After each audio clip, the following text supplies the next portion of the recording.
In this tutorial, I'm gonna be walking through how to add and use Apple Watch complications. So currently I'm in my Apple Watch phase, and in this phase here we can see total three complications available. So this is the bottom complication, and here we can see these two complications. Now I'll show you how to use this complication.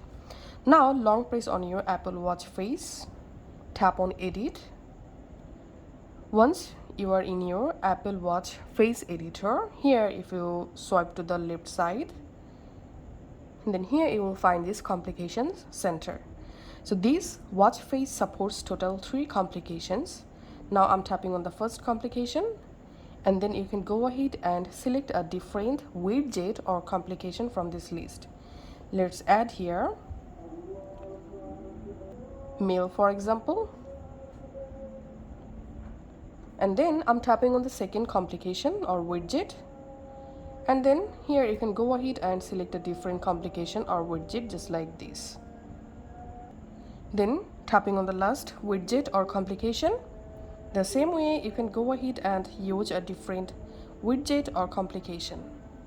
And now on, from your Apple Watch face, you can easily check your added widget information. So that's how you can actually do it. Thanks for watching.